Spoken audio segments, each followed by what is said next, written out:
Sunday, Preach from the Mountaintop, February 22nd, 2015. Jane Fendelman here. One of the biggest tricks to being a human being is to learn how to accept our differences without judging. This is a big, big deal. This is what's been coming up lately with my clients and with what I've been seeing in the world around me. Oh my gosh, I'm hot again. It's already hot hiking the mountain, and it's only February. That'll stop in a second. Okay, so Einstein said, I'm paraphrasing, that if you judge a fish on how well it can fly through the treetops and tell it it's a failure because it can't do that, the fish will live its entire life thinking it's stupid. So in schools, this is what we do to children.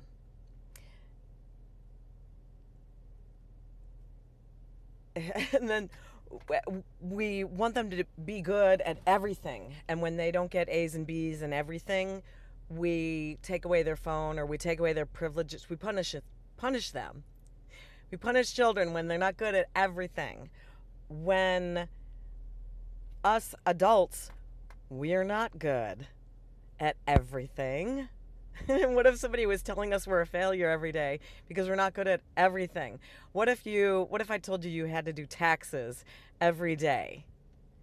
And if you're not doing taxes every day and you're not good at it, you're a failure.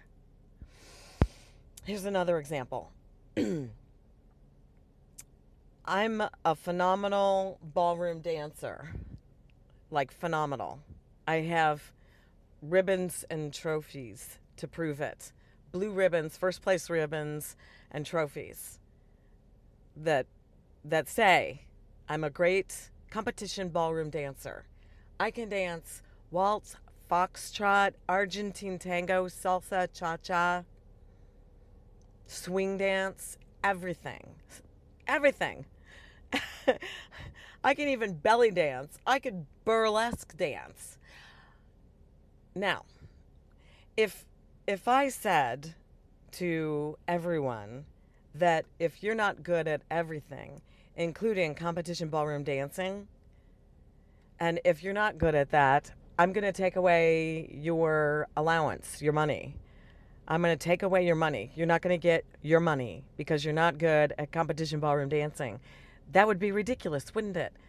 That's how ridiculous it is and how damaging it is to children in schools when we tell them, if you're not good at everything, you're a failure at that. You're a failure.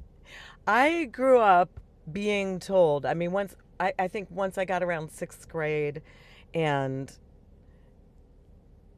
school, when I was a kid, that's when we started having homework, and that's when things started getting more tense and stressful for me as a student. Part of it was my parents had just gotten divorced while I was in 5th grade, and my whole world was in upheaval and changing, and my dad wasn't around. So I thought I'd done something wrong. I thought my dad wasn't around because I'd done something wrong, because that's how kids think. And back then we didn't have counseling for that. So when children don't have someone objective to talk to, they just start thinking that they did something wrong, and that's why everything's changing for the worse. Changing things. Some things change for the worse. I'm sure some things change for the better. Okay, so when I was in 6th grade, I started failing. My home life was so different, and I wasn't adapting and adjusting, and I started failing in school. I started not caring about school at all. I started feeling like I had bigger problems. And school was a ridiculous nuisance to me. And teachers and the adults around me started calling me an underachiever. And that was what I was labeled. I was labeled an underachiever. And I started actually living up to my label. Like, I heard the label, I was told that was what I was, and I lived up to the label.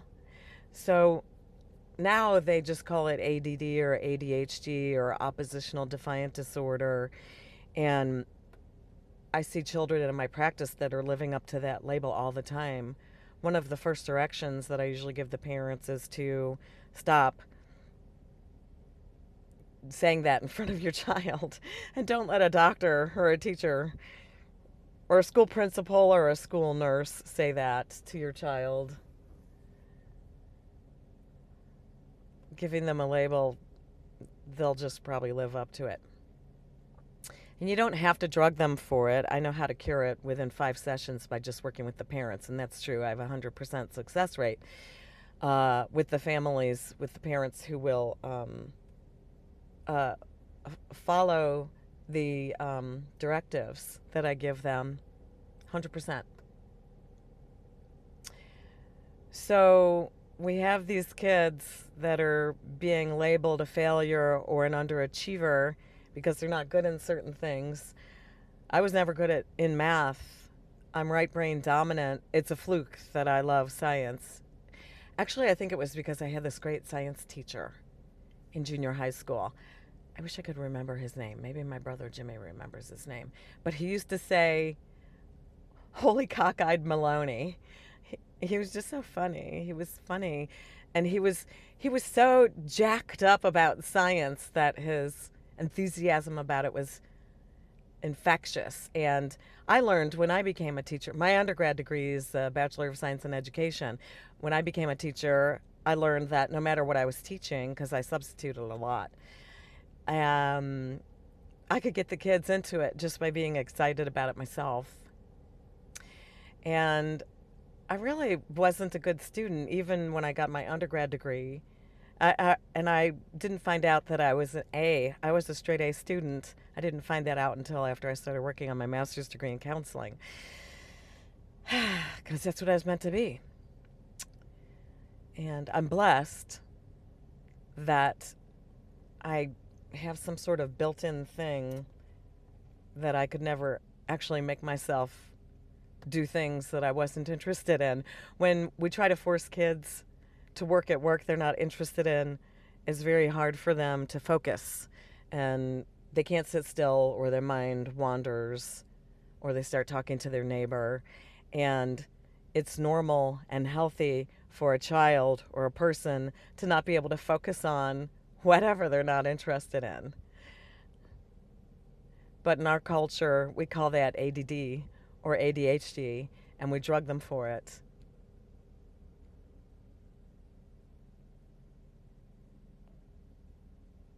It's so sad.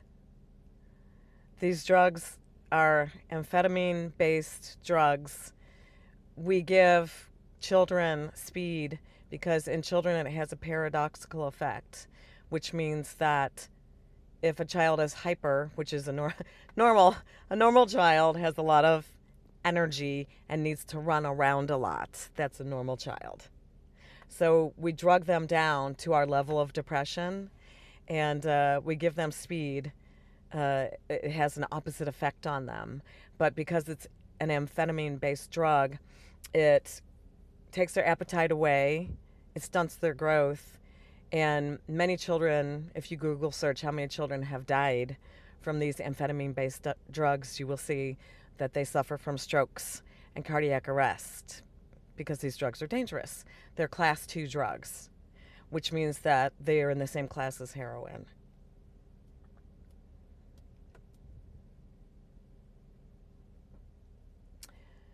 So how about we work on honoring each other's differences? Some people are right brain, some people are left brain, some people excel in art. Oh, it's so ridiculous that with school budget cuts, they cut art and music and PE, everything that a child needs to be balanced. In fact, George Adair used to teach that teaching children, teaching to one part of their brain, the left side, logic, that's math and science and reading, that we're treating a human being as half a human being, and it will make them sick. They'll become ill. They'll develop illnesses, physical, mental, emotional illnesses.